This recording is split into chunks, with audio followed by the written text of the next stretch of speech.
Yay! Happy Monday, Friends and Fiction Official Book Club members. Welcome to our October 2025. Gosh, can you believe that? No, right? Book, I know it's crazy.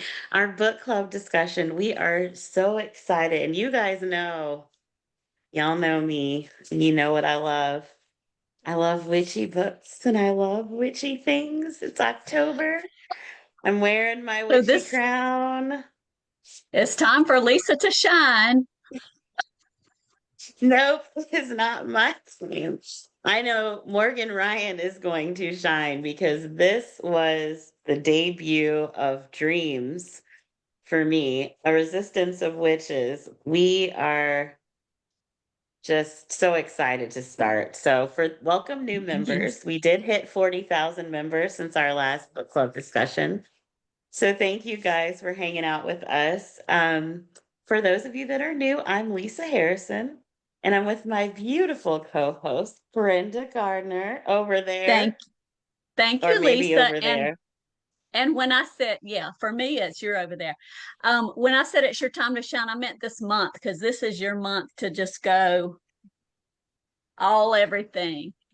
Yeah, I'm witchy all But year, but it's cool in October. yes, but we're especially witchy because we have this fabulous book to talk about tonight called A Resistance of Witches. And Morgan Ryan is here herself to talk about her debut novel.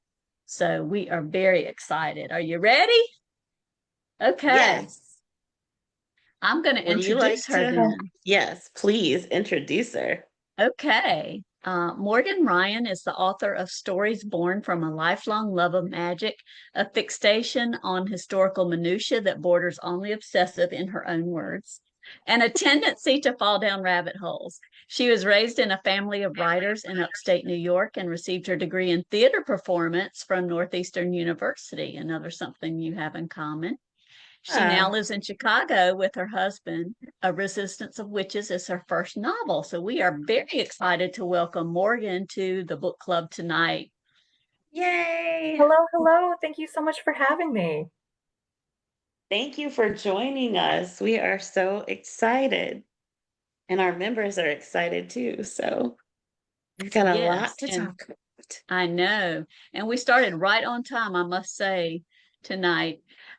So, book club members, those of you who have already joined us, be sure to put any questions for Morgan you like for us to ask in the chat. And as always, we are spoiler free until 7:15, but that gives us lots of time to dig into this intriguing story and to give Morgan a chance to answer questions she can't answer any other time. So, Morgan, could you give us a quick summary for those who are tuning in just for the spoiler free time? Absolutely. So, and by the way, I apologize. Right as you were introducing me, my computer started glitching and I heard myself go, oh no, and then realized I wasn't muted. So if you Oh, heard me going, oh no, over your introduction, that's why Hey, I it's all lost in. you. that's Um, okay. So, A Resistance of Witches is a story about essentially what if the witches of Britain had participated in World War II. So, the story follows Lydia Polk, who is a young witch and a recent graduate of London's mysterious Royal Academy of Witches, which has been hidden in plain sight in London for the better part of 500 years. And her adventure begins when the academy is infiltrated by a member of a Nazi coven in search of a book of incredible power called the Grimorium Vellum. So Lydia, without the support of her coven, goes into occupied France searching for this destructive book before the Nazis can find it, and ends up making allies in Rebecca Gagne, a French resistance fighter, and in Henry Boudreau, who is a Haitian American art historian. And together, the three of them go off in search of the book and face off against Nazis and enemy witches, and also end up discovering that the greatest threat may in fact be the book itself, which seems to have its own sort of sentient, nefarious agenda. Mm. So Now that's a good. summary. Yeah, it makes me want to read it again. I know, right? There was a lot One thing, happening in this book, I must oh say. yeah. I do want to point out, I want to share that Kristen Harmel is in the chat and she's watching and said to tell you, she said hi. So, hi, Oh, Kristen. I Thank you so adore much Kristen. she adores you too. Oh, that makes me so happy. Oh, that's awesome. I know. And we were going to talk about her later with her beautiful blurb. Yes, Um, maybe we should do that now. yeah, you want to go ahead, Brenda, let's go Sure, I'll row. dive right in. Yeah. So we're going to ask you a question, but first I wanted to share that, Kristen Harmel did blurb this book and I was going to read it and then we'll talk about it. So here's what Kristen says. Like a witch casting a spell, debut author Morgan Ryan spins a complex tapestry of history and fantasy as she sets in motion a twisty, thrilling story that expertly plunges the reader into the world of Britain's Royal Academy of Witches in the midst of World War II. An expertly woven story of fate, witchcraft, and war that will both thrill you and tug at your heartstrings. A Resistance of Witches is an enchanting and pulse pounding debut. And that That is, was that was the first blurb I ever received as a debut Yay! novelist. And so that like that blurb and Kristen specifically has such a warm place in my heart just for, Oh, having been the first one to really welcome me into the world of being an author. So well, that was what our question was going to be. Like, what was it like when you first got the blurb, and what was your first blurb? So that is so so that meaningful was that it. Kristen's was your that was first. it. That's perfect. Oh, Yeah. and That is that's a great perfect. blurb coming from the historical fiction, master that Kristen is Oh with yeah. Yeah, World War II. Amazing. But that's so absolutely. cool that it was your first blurb. I It was. know. It was. And Kristen and I also, gosh, before the book even came out, she and I did a World War II panel together. And so I was able to chat with her a little bit in person as well. And it was just such a nice, it was like meeting someone who was already a friend. It was just a lovely, lovely experience. Oh, I love that. Yeah. I love that so much. And I'm really excited that she's in the chat and can hear that because I know she probably loves that as much too. So she wrote "aw" in the chat. So she's so Oh, I one of the things we kind of wanted to kick it off because this is your debut, which I think this has to be probably one of the best debut books I've read in years. Thank you.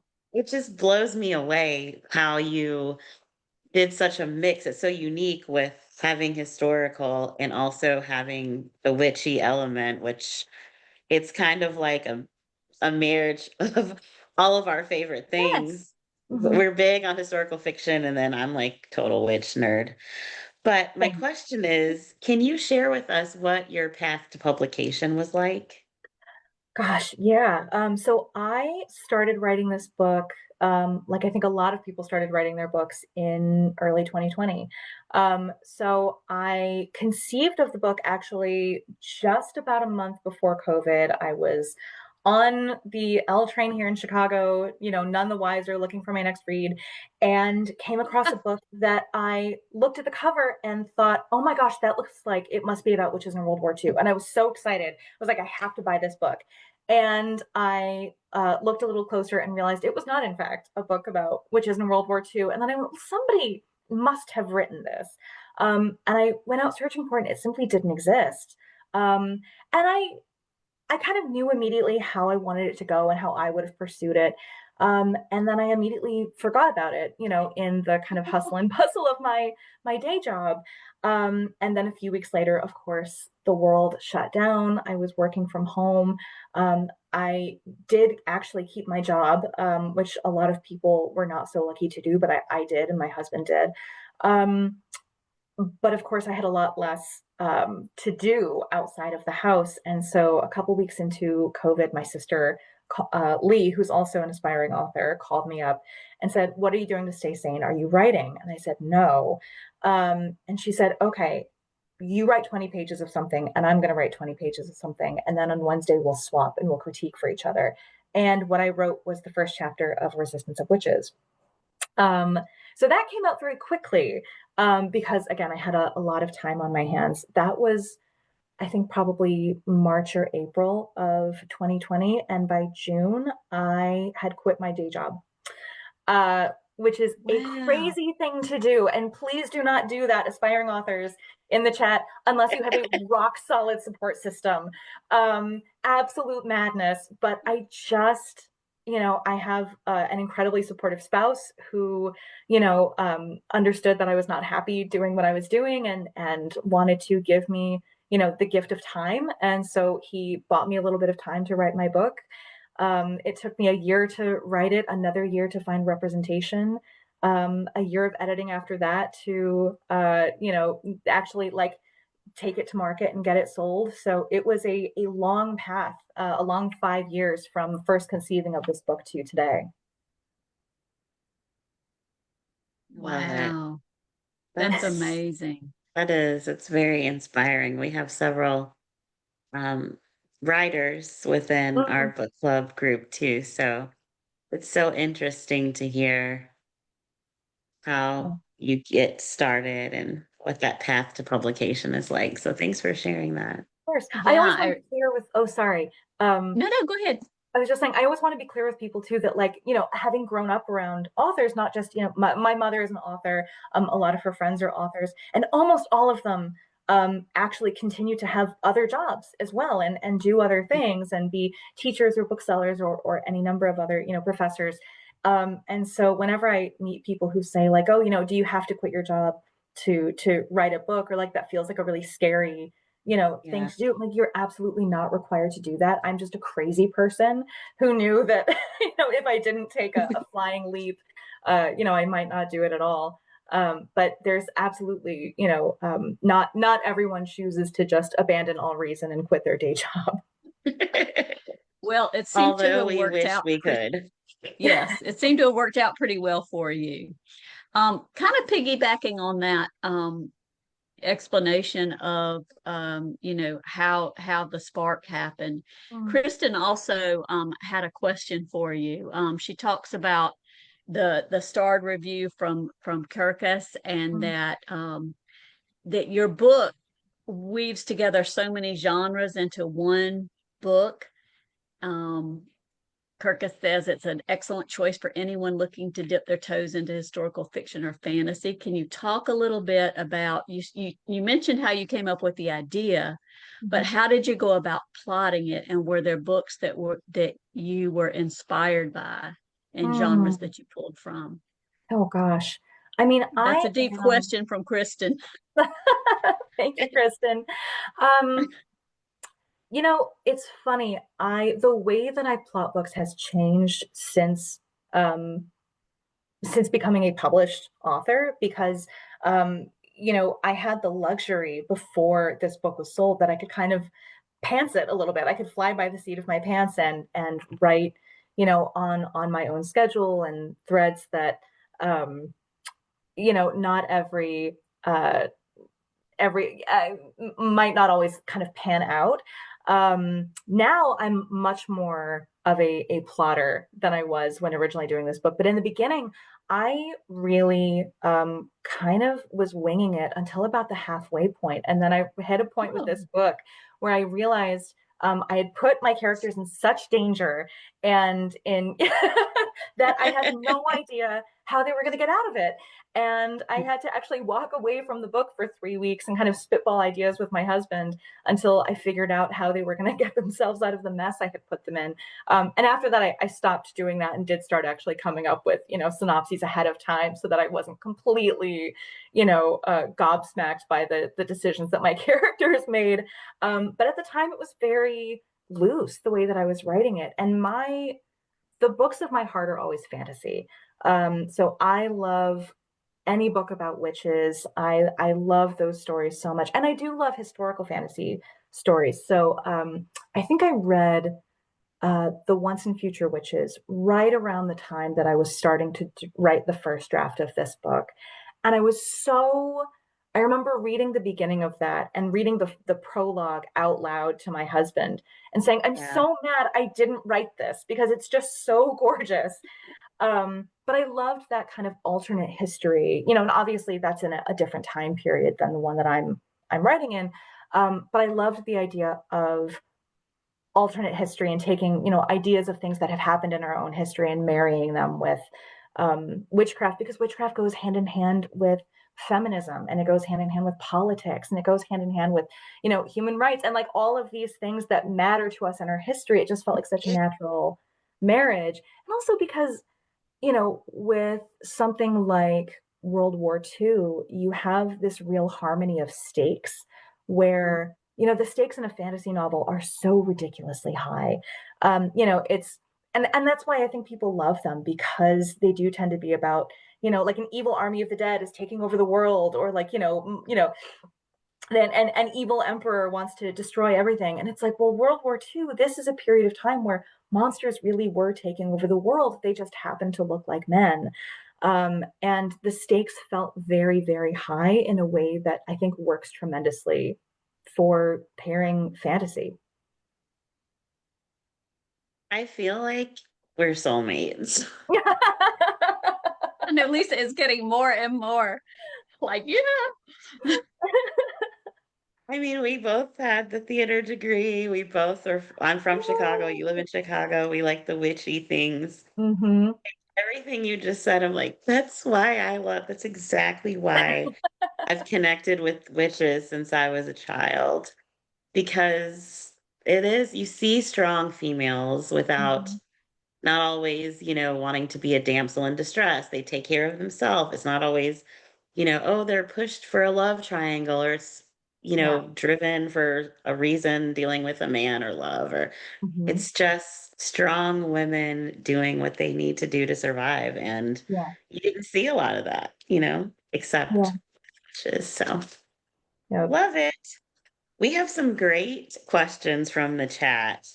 And Diane would like to know, did your sister continue to write her own book since she was helping you and you guys were helping each other? Did she write a book or have a book published? They did. I am in the process right now of beta reading for her. And she, I think, has the goal of going out and seeking representation starting next year. So I don't want to put her on blast too much here, Okay.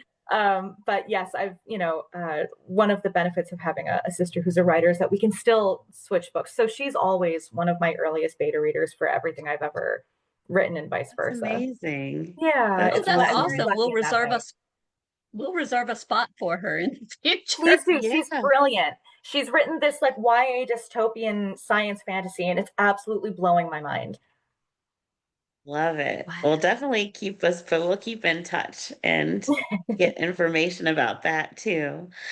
Um, One of the things that Brenda and I absolutely loved about this book is we've noticed when we looked on your website that there were three different covers, and then there was Mm. actually a fourth limited edition that you could order from a bookstore in the UK that I literally died when I saw. But how did Not the three literally. different covers come about? But I'm going to go ahead and show them so our readers can take a Yes. look, so our book club members can take a look, and then I'll close it out so you can talk about them. Yeah, They're please do. It's been amazing. Book club so. members, let us know which one you guys like best in the chat too. And then I, after this, if we can pull up the limited edition one yeah. later on just to show it. But So I was ridiculously fortunate with my covers. And the US cover, which is the one on the far left, is the one that I had the most input on. So I, was sent a bunch of different imagery for, and truly, like, there was not a bad cover in the bunch. And I really had the privilege of being able to write back and say, I love this font and this colorway, and all these different elements. And I really love, I think all of these little herbs and plants and flowers were things that appeared in one of the very early kind of drafts that they had sent to me. And then this cover came kind of as a wild card. It didn't look anything like any of it had elements of some of the others, but it was very much its own thing. And when it came through in my email, I immediately went, oh, that's the one. Oh my gosh. And I was just so blown away by how incredibly beautiful it is. I still can't stop looking at it. Is that this one? Yes, the Yes. black cover Okay. with the crescent Yeah. moon on it. And then the center one is the UK cover, which has a very different vibe to it, but I think actually works Does. really beautifully. It's giving a little bit of like Doctor Who. It's giving a little bit of like kind of this retro vibe Wrinkle that in I love so Time. much. Yes. Yeah. Yeah. Yes. And it has in person, what I love so much about it is that it does have the gold embossing and the kind of raised font and all of that kind of Mm. detailed. It literally glitters. Yeah. And then of Yes. course And you there's can't the, see. oh, go ahead. Oh, I was just gonna say, and you can't see that so much from here, but you Mhm. can also see the little details like the plane and The the little I one love the parachute. font. parachute. Yeah. All The the little font of witches eclipses. there. They did such beautiful work. And then the French, there's the French edition, which is so very different from the other two, but I think has this like romance to it, that is just gorgeous as well. So I've been just incredibly lucky with these three covers. I'm gonna try to pull up this. Oh, and then the Goldsboro edition with the sprayed edges. I'm Yes. just in love. That one took me out. I was done. All right. And When Let no, me I this see is if the I one that can. took me out. Oh, This this is the one. one. I I can't get didn't it I complete. see the inside cover of this until they actually mailed me a copy. I hadn't seen it. And it just, I think I got teary looking at it because it was so beautiful. It Um, is. It's gorgeous. and these are all signed, actually. So I had the privilege, they sent me 500 tip-in pages and I signed every single one and mailed them wow. back to the publisher. So all of these are signed limited edition copies. That is And all these are fantastic. available. If you go to Morgan's website, that's where I went to find them. I will say right now we have blown away our regular time Oh, and it is past time for spoilers. spoiler time. But it was so intriguing that we didn't even realize um, that we were bypassing it. Lots of love So, in the chat for the covers, by the way. oh yay. Yes, they're all nice. They love the sprayed edges, but it looks like the overall majority, they like the US version the best. So, yay. Interesting. I really Yeah. loved the UK version with the Yeah. spiral. Oh, that I was want just one of each. I want I know. all of them. There's not a bad cover in the bunch. They're all really It's winners. not. And it's funny, I do think there's more enthusiasm in the UK for the UK covers. So I think whatever choices were made there to, have the different covers for the different markets, it worked. Somebody knew what they were doing. So Yeah. that that always intrigues me. mhm. Um, so now that we can do spoilers, unless Yes. if Lisa shout if you have a question. I do have a good Okay, a go good ahead. question. I was waiting for spoilers from the chat, just in case, depending on Yeah, you go the ahead. answer sometimes. So Leslie would like to know, is there any factual evidence for Churchill believing in the spectral realm? No, not really. Okay, But that's, I have we a oh go go ahead. ahead. good to know. I have read articles about that there were covens of witches that were doing things independently during World War II, but I don't believe they were ever in collaboration with Winston Churchill or with the British Yeah. government. That was very much a liberty that I took in order to move my story forward. But it did, he was kind of an eccentric gentleman, so I think Mhm. that certainly didn't seem outside the realm of the believable. No, It it worked it very really well. yeah, it really didn't because there was such desperation, during the Mm, war. And I noticed something just late this afternoon that there was something called the cone of power in Britain that was an mhm, alleged coven of witches mhm. that was operating, and I just thought that was fascinating Yeah, because I had no idea before picking up this book. I mean, Yeah. it just blew me away. yeah. Um, I was also curious, and Lisa, you can jump in anytime you have questions from the chat, but there was just some heart-wrenching, I'm going to just jump right in there. There were just Yeah. some heart-wrenching scenes in this book that I want to talk. So spoiler alert, if you haven't read it, stop now. Lydia, you know, she she loves her grand mistress Isadora like a mother. And the scene where the coven is infiltrated and Isadora is killed was just gut wrenching. And I just wondered, how did you go about, writing that and coping with the character, with the fallout from that, I guess? Yeah. Yeah. I mean, and it's a 1-2 punch, right? Because, Yes. the second she's able to process that, oh my God, I've lost Isadora, is also the moment that she realizes, oh God, I've lost Kitty too. And, Yes. you know, oh gosh, I mean, and it's funny because the moment of it, that truly was a moment of killing your darlings, because I adore Isadora. I mean, Isadora took up so much space in that first chapter. I Yes. I think whenever I'm writing, I think there's a little bit, certainly this is true for me, that like the more I adore a character, the more likely it is that they're like gonna get got in the book, just because like it's um I think that's what we do. Like we make you fall in love with someone so that you can really feel that angst along with Yeah. the reader. And we feel it too. Like I love Isadora, and I love Evelyn, I love Kitty. It's all my favorite characters who are the ones who are falling. But I think I wanted that intensity of making it personal, making it really feel like this is Mhm. not something that is, you know, distant. I think Lydia in the beginning of the book is, she's a person who wants to do the right thing, but she's very sheltered. She's very, very protected within the walls of the academy. And I think having her experience firsthand the kind of tragedy that someone like Rebecca is experiencing day in and day out is the kind of reality check that we needed for her to be able to really start her journey.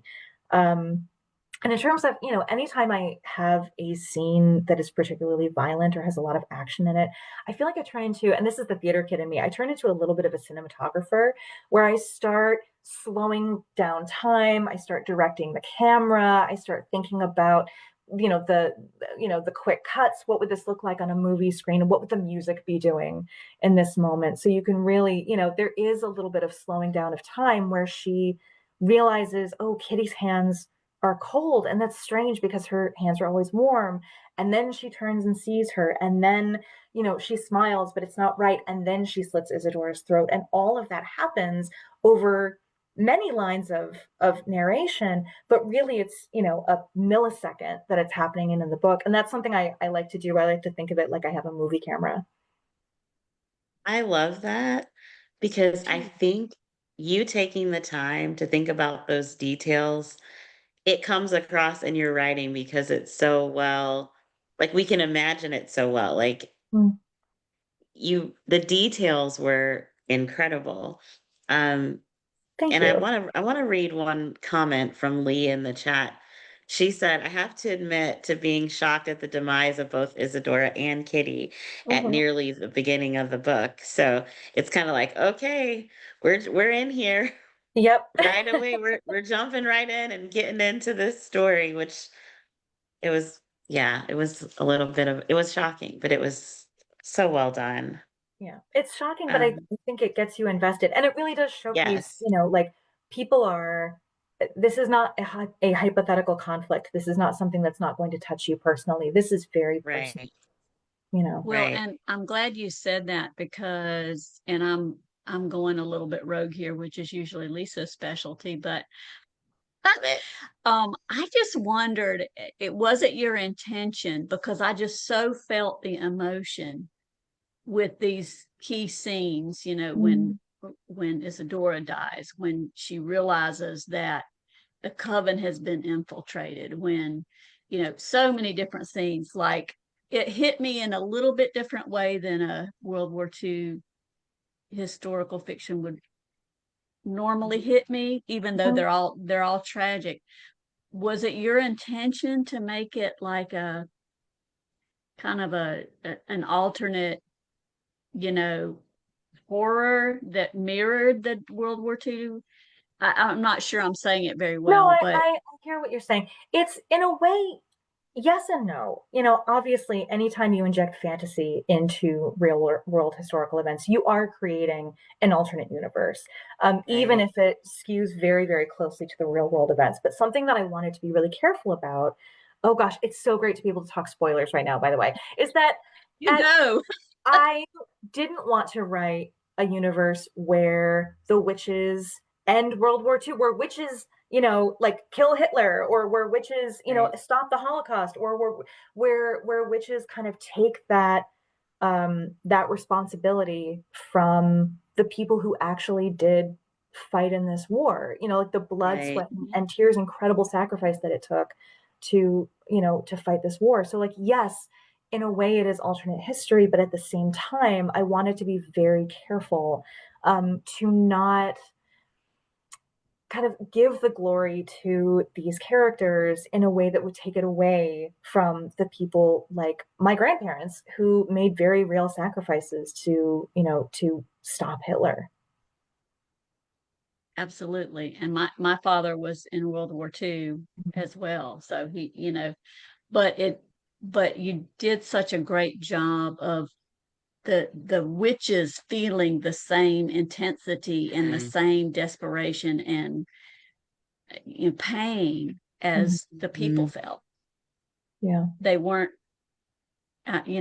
all powerful, so to yeah, speak. yeah.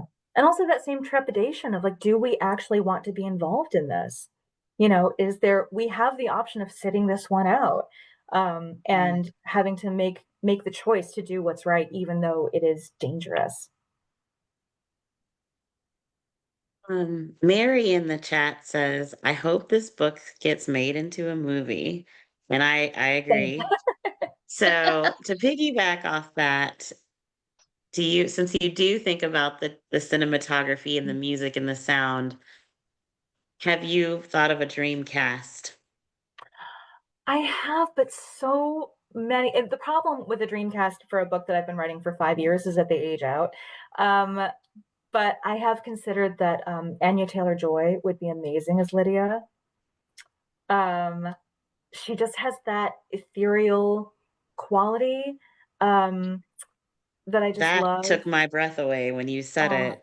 I think she's she so would be beautiful. perfect. Yeah. And Um, Henry, I don't know if you've seen Sinners, but the young man who, and it's funny because Henry in the story is quite tall. And the young man who, and I do not know the actor's name, he's brand new. And he's you're actually a little talking young. about Miles Catan? Yes, yes, Miles Catan. Um, he, even though he doesn't have the height and he doesn't have the age necessarily, something about his voice, the way that he speaks, that depth, that groundedness, he's incredible. Give him a handful of years and he can play Henry any day of the week. Oh my gosh. Mhm. You, my reaction to Sinners when you said that is, I've been preaching the Sinners. I was on the Sinners panel at Dragon Con. I was giving away Sinners swag to book club members for our anniversary. It's my favorite film Yeah, in years and years and years. So mine too. that's what that came from. So Um, um, and I think the only other that would piece be of great. casting I have is for me, Isadora has always been Kristen Scott Thomas. Oh, I can see that too. Yeah. I think Anya Taylor-Joy, I always say her name backwards. Is that Anya Oh, Taylor-Joy? you got it. Yeah, Yeah. I think she's perfect. That's great casting. Yeah. I think she Yay. probably is a little too old to play 19 at this point, but still, I mean, she's She's a so, witch. yeah, She can make it work. yeah, she's that's right. amazing. She can put on her, what is it? Put on her glamour. Her glamour, exactly. Her glamour is like 29. It's fine. Yeah, she's good. Oh, Well, if you guys have well, any thoughts in the chat, let us know who some of your thoughts might be. If you have any yes, past definitely let us know. thoughts, let us Since know. you since you brought up Henry, I thought his character was really fascinating and how his connection with Lydia kind of started out just being I don't know, more more human versus supernatural, but then his skills developed. And I just wondered what inspired you to create Henry. Yeah, Henry is so special for me. And because I think so much of Henry's not not even Henry as a magical being, but Henry as just like a man. I think that there is an abundance of very grim, kind of like dark, moody, broody heroes in the world of fantasy. And I love them. Everybody loves them. There's a reason we love them. But I wanted to see the kind of man that I want to see in real life, and Henry is so soft, and he's so caring, and he's interested in art, and he has this relationship with his mentor, and he's so protective. And that just felt like, I wanted to, write the kind of man that I think that women actually want in real life. And that kind of romantic hero. And in terms of Henry and his relationship to magic, I always knew from the very first second I started writing this book that I didn't want magic to be a monolith. I think that it's, easy to fall into the trap of like especially when so many fantasy worlds are based in kind of very Anglo-centric, like castles and dragons, and everything looks like, Middle Earth. I think that you can fall into the trap of magical systems seeming very Anglo-centric, and I think I wanted magic in this world to be as diverse as the people in it. So the magic that Lydia is doing is very different, even from the magic that her mother Evelyn is doing. Class is a factor there. Where you're getting essentially, having like a master's level, college educated magic user versus like her very working class mother, and how her use of magic is different. Henry comes from a world completely different from Lydia. The religious background is going to be different. The cultural background is going to be different. The hardships of his community are going to be completely different. And so it felt really important to have his magic system be just as powerful, but also completely different from anything Lydia has ever encountered. And that's something that I loved it. That's like, I loved it. That's my special love too, and that's something that in the next book that I'm writing, I'm going to play with a lot more too. Is this idea of all the different magic systems that exist in the world, kind of side by side, depending on where you grew up. Even the German witches, their magic is similar to Lydia's, but slightly different. It's different in the vocabulary. It's different in the imagery. They're leaning a lot more on like Norse images, things like that. A lot more on runic magic. Kind of distorting those symbols to mean things to them that maybe they don't mean, in the rest of the world. So yeah, I wanted that diversity of magic. That was such a big strength. I mean, everything about it was great, but I loved that aspect of this book. Thank you. Yeah, I really did. Since you brought up what you're working on now, that kind of goes into, we've had several people ask about a sequel, or will we get to know more about Lydia? Um, so I know you said you're working on something. Would you consider writing a sequel to this book or even a prequel? I am writing a sequel to this book. I am, it is a sequel, but it's also a standalone. It's actually about a different character. It's about Fiona, who we see at the end of the book. She's our traveler friend. Yay. Rebecca also makes an appearance in that book. She is a POV character in that book as well. And that book follows Fiona kind of in the task that is hinted at in the very, very final moments of the book, where it becomes clear that the mission she's being sent out on by Lydia is to find these escaped Nazis after the end of the war and return them to stand trial.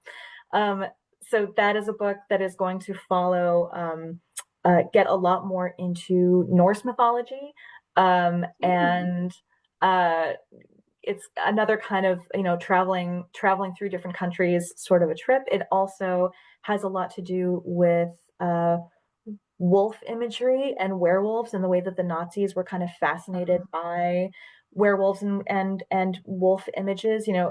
Hitler had a thing about, he called one of his lairs in, I think it was in Ukraine, he called it the Wolf's Lair.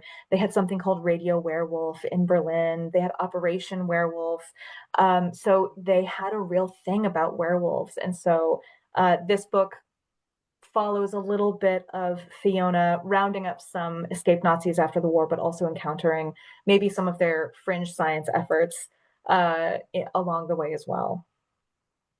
And as another little piggyback, Leslie would like to know if you would consider writing a book with Henry being more front and center. Here's the thing. I love Henry with my whole heart, and I um, wish I could do that. And the truth is, I am not the right person to write a full book that is, inside Henry's mind. Henry, for me, had to come together. I think necessary, when you're writing a character who is, of a group that you're not a member of, you have to write them very carefully. And I felt a lot of responsibility when writing Henry, and I did the absolute best that I knew how to do, and leaned on the expertise of authenticity readers and people to make sure that I wasn't going to accidentally do harm in my depiction of Henry. And I love him so very much. But when it comes to Henry's life and lived experiences and having him carry a full book, I am not the right person to write that book. I wish I could be, but I know in my heart of hearts that I am not. So yeah, unfortunately, I will leave that to the world of fan fiction for people to be able to do what they want with that character. But sadly, I will not be writing a full-length Henry novel for that reason. Wow. I think you did a fabulous job with Henry in this book. You did. You did. Because he was great. I would like to ask, before we went live, we were talking about book tour and how there are questions you were asked that you can't answer because they're spoilers. What are some of those most popular questions that people have asked you that you could answer now? It's not even necessarily a question I can't answer. It's more an aspect of the book, because I think inevitably you end up talking about kind of this darkest timeline that we are in currently as a culture. And something that was really important to me when it comes to Sybil, and that I wanted to be really intentional about, was this idea of that villains don't always look like villains, and that the people who we think of as, I think that a lot of us get confronted with people in our lives that we love and trust and want to have community with, saying and doing things that that they justify, right, for their own reasons, and that I think in their heart of hearts, no one thinks that they're the villain of their own story. And one of the things I wanted to do with Sybil was confront the fact that a lot of the time, like, yes, obviously, the Adolf Hitlers of the world are incredibly dangerous and vile, and that is a very that's an easy stance to take. That's very black and white. What's harder is the people in our own lives who are saying and doing things that are absolutely wrong, and that we know that they are wrong, and they do them for reasons that they truly think, well, this is, I'm going to hold my nose and do this, and hold my nose and put up with this because I have a really good reason for it. And it's like, well, I think we need to confront the fact that maybe your reason isn't that good, and that you actually are participating in something that is evil, even if you are someone that I have loved and trusted.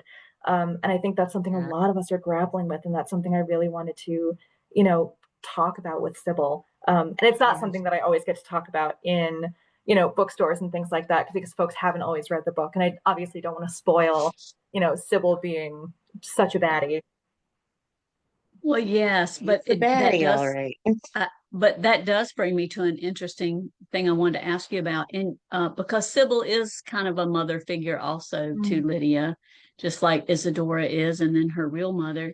You said in your acknowledgments that this book is that it's a book about mothers, and I thought that was very interesting, and how some of the mothers were different than others. Yeah. And and how you navigate that, because, and as I'm reading along, Sybil is a very endearing, person, but then we find out her true, colors. And Yeah. was that an intent from the beginning, or did that evolve? The first handful of scenes I wrote with Sybil, I didn't know she was the baddie yet. This is what I mean about sometimes pantsing my own book and then going Yeah. back and being like, oh no, wait, she's so sweet. She's so endearing. She's so warm. She's got to be the bad guy. Yeah. um, But it's just like you said, people don't always walk around with signs that say I'm evil, Right. yeah. Sybil goes through her whole arc, never for a second, you know, thinking that she's the bad guy. She truly believes in what she's doing, but that does not mean that she's right to do it. And that's something that I wanted to deal with there. Yeah, I mean, this story being about mothers is also interestingly something that kind of happened organically. I did not set out to write a book about mothers. In fact, when I wrote the first couple of chapters of the book, and Evelyn appears very early on, and she has this very funny kind of back and forth with Lydia in their first scene together, where she's being kind of this universal, I think there's a universal experience of moms kind of being like, well, why don't you come around more often? Like, why aren't you interested in the things that I'm interested in? I think it just happens. Yes. And so I had my husband read this scene and he went, okay, so we're going to see a lot more of Evelyn, right? And I went, no, I don't think so. I think Evelyn has had her moment. I know. And I had no idea that she was going to come back and take over the second half of the book and become my all-time favorite character. But when you go back, I mean, I think there are so many ways to mother. Obviously Evelyn is this perfect maternal figure. But there's also like Isadora, is this I think in some ways more relatable for me because I am a person who does not have children, but who has children in my life. And I think sometimes being that mentor to someone, being someone who can teach you the things that maybe you're not open to hearing from your own mother is a really powerful position to be in. Sybil before her heel turn obviously is very much the same way. And then you have, Henry and his mother, that tension of this tradition that they come from. And, is it her giving him the space that he needs to go away and heal before eventually coming home, and Rebecca losing her mother? All of those things kind of came out very organically. But yeah, initially it was not going to be a mom book. It just kind of happened that way. Oh, wow. That's Yeah. amazing. I know, that's so good. I And love that aspect of it. Mm-hmm. we had a couple of comments in the chat about having caring mothers in Mm, this book. So that yeah, was good. Well, I can't believe how quickly this hour is going by. So I think I'm going to do a little quick lightning round so we can let's get do a it. couple of fun questions in there before we wrap it up. So, okay. The first book you ever loved. Catherine called Birdie. Nice. Early bird or night owl? Early bird. Coffee or tea or something stronger? Coffee.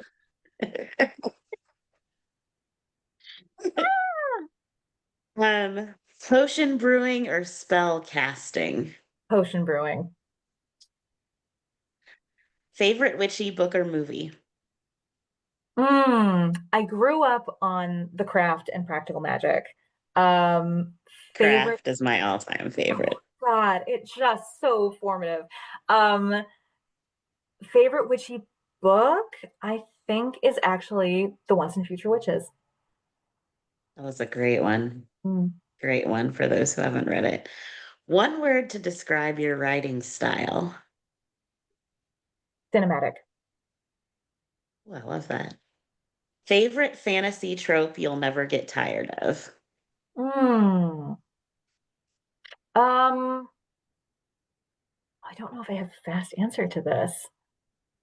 Can we come back to that one? That's when you gotta think. Sure, we can come back to me.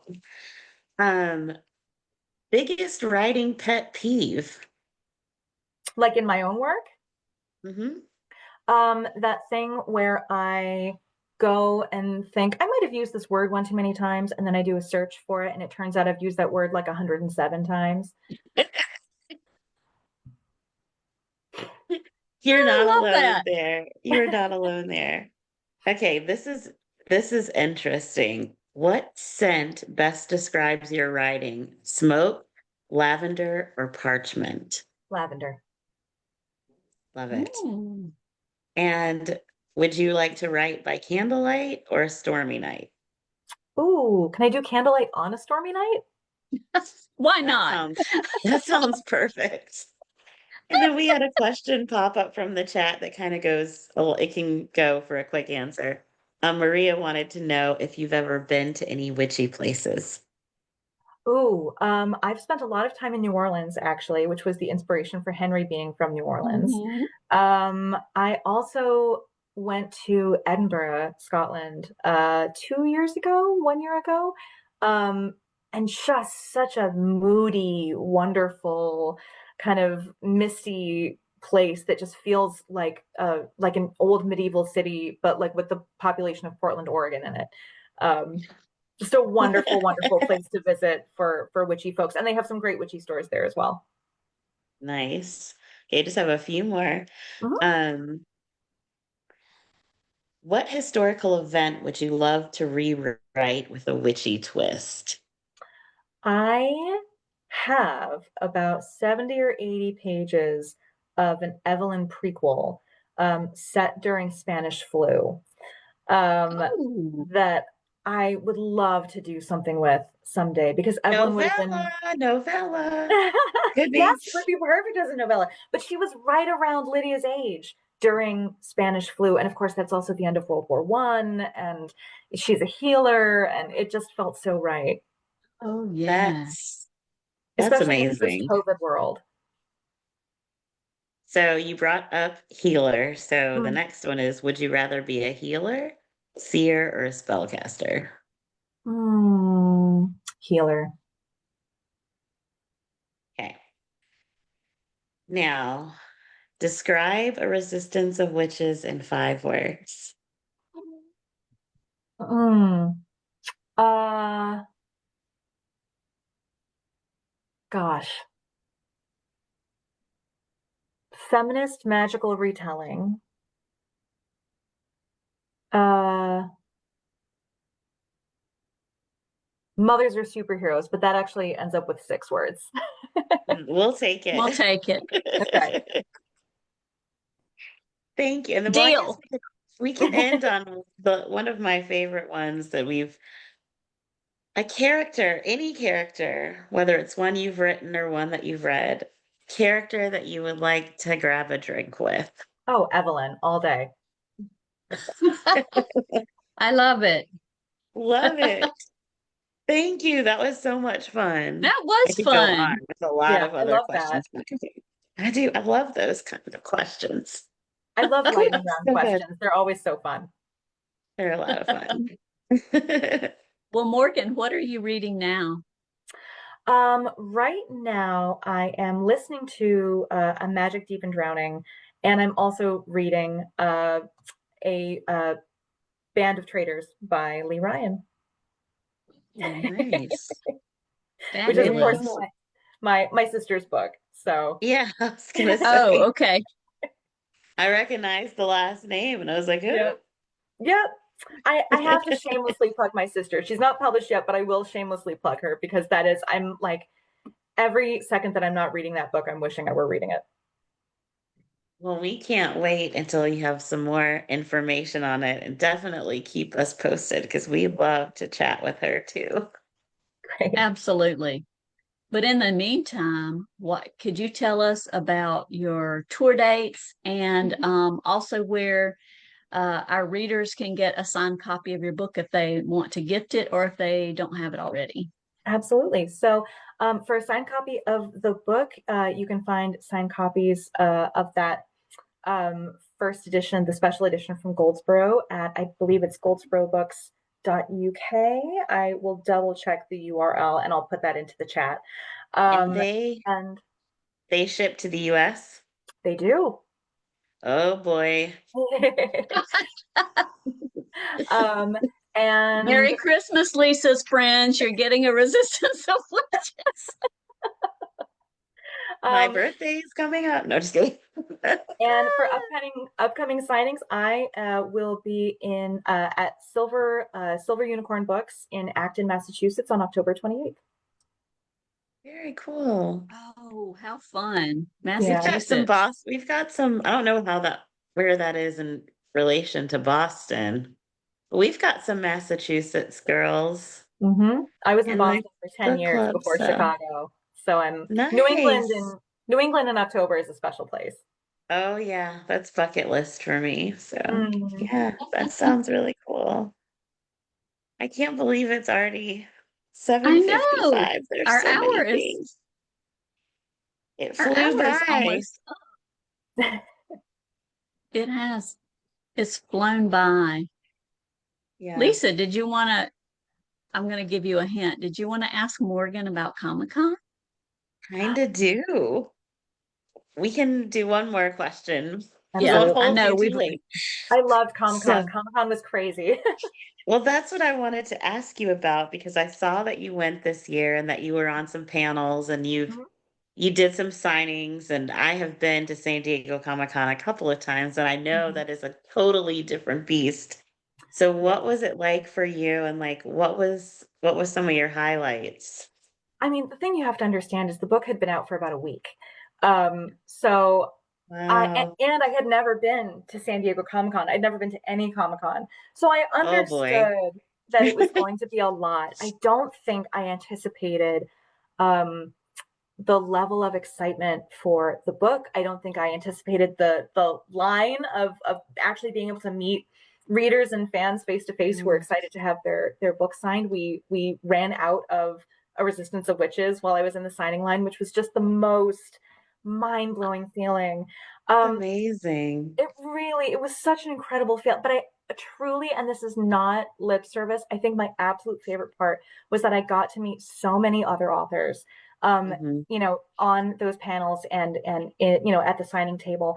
And everyone across the board was so unbelievably welcoming and supportive and warm. And it was just such an incredible space of other authors kind of like lifting me up and welcoming me to the community. It was just incredible. I love that. I'm so glad that you got to have, you really started at the top if that was your first con, because that's the one that's, it's so hard to go and get, tickets or lotteries. And that's amazing. I'm so glad that you had that experience. But I will say, if you ever want to come to Atlanta and come to Dragon Con, you totally should. Oh, that Labor sounds like Day it would be weekend. right up Labor my Day weekend. Yes. Thank you so much for joining us tonight. Thank you for sharing this amazing book with us, which I Oh, still best debut. Thank you guys so much. This was so much fun. Had a blast.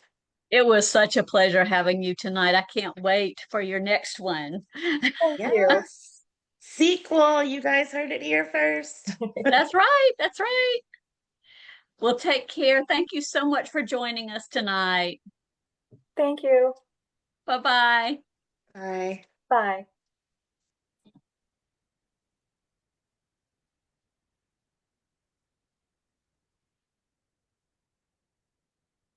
Oh, I have a new girl crush, and her name is Morgan I see Ryan. that. I I mean, know every it is. time she answered a question, I was trying not to react because we don't, we met her today before. We Yeah. didn't, it's not like, a lot of the authors we've met and we've known for a while, and they might know that I'm the crazy one. She had no idea. She did like my Well, she found crown. out tonight. No, I'm She kidding. found out tonight. She did like the crown, but every time she answered something, I was like, that sounds like something when she said sinners, I almost fell off the couch. I was like, No, I'm I thought done. you were gonna fall. I did think you were gonna fall out, but I so want we were to so. I have sinner swag. I have a sinner's tote bag that I want to send to her. And that You probably sounds should. really, yeah, I'm gonna have to get like her address without sounding like a stalker. Yeah, I was gonna say she might be a little nervous though. But like, oh. What crazy book club girl wants to come Oh, after and us? thanks to Kristen for connecting us up. Yes. She recommended A Resistance of Witches, and it was everything and more. So Yep. She said it and she was spot on. that's right. Yeah. And we were lucky because, with it being a debut and Kristen being able to do that blurb and reading it ahead of time, we got to ask her to be on book club before everyone else, before her schedule was all full. So we were really lucky to get her this month, right when this book came out. So what a great, witchy, wonderful night. I had so many other witchy questions. I know, I know. I'm sure you could have easily gone another hour, but maybe we'll do some more when we have her back, perhaps. Yes, that would be fabulous. So I So we're did in want to the mention, after oh, show. yeah, yeah. So I did want to mention our next book discussion because we're going to have another great one. On November 17th, our book discussion will be Someone's Gotta Give with Alicia Fernandez Miranda. And that'll be streaming right to our book club page, just as tonight was, November 17th at 7 o'clock. And I thought I our had it. now book club. Oh, you're looking for the book?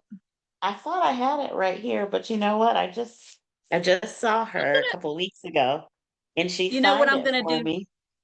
next So time? I'm gonna do a lightning round with books that you have to come up with. I do have another one though. I have the next Uh, one when we're ready for that one. But we have a couple of things that go on between the November book club yes, pick yeah, and the definitely late, December. but Well, there you yes, but go. definitely late. But here's our wonderful book club pick for November, and Yeah. then between November and December's book club, we are hosting another Friendsgiving, November Yay. 20th at 7:30 p.m.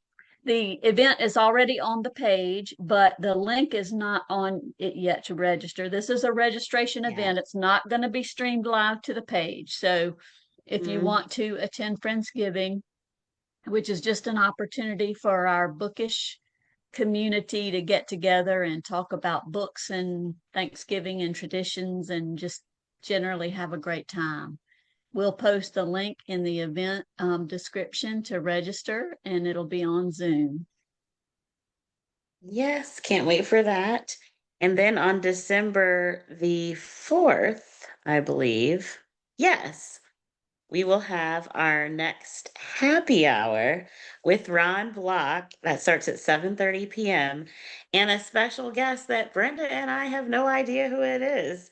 So we're ending out the year with a surprise, but that is going to be it's going to be an amazing night cuz so many things happen. We will be surprised with a surprise guest, but we will be announcing our 2026 reading challenge prompts, which is always Mhm. a fun time. And we will announce our January, February, and March book club picks. So if you guys have any January, or not necessarily per month, if you have any books that are coming out or books that you love to see us have or feature, let us know. We want to hear Yeah. from you. So let us know. And then on December 15th, we will have our December book club pick, which I got in the mail yesterday. I haven't gotten mine yet. And it's funny because my cover is different than the cover that's on there. I was just noticing that. So once we bring it down, I'll hold my cover up, which is really cool because we like the different covers. I like it. It's It's got a very warmth nice. to it. Yes. Yeah, and there's the back. The Secret Christmas Library. I can't wait for this. And we're having two international authors back to back from November and December. So they'll be in totally different time zones. And I Yep. think when Alicia joins us in November, it'll be midnight her time. So she might be having a cocktail. Who knows? It's 5 o'clock somewhere. That's right. Or hot cocoa. Ah, But thank you guys so much for joining us tonight and sticking with us. and it's been such a fun night. Anything else, Brenda? Has. I just wanted to echo that. We had a fabulous discussion with the debut author who I can't wait to see the next book from. And so we're just going to say happy Monday and happy reading. And I'm gonna say have a good rest of your October. Happy Halloween, and PB and J out.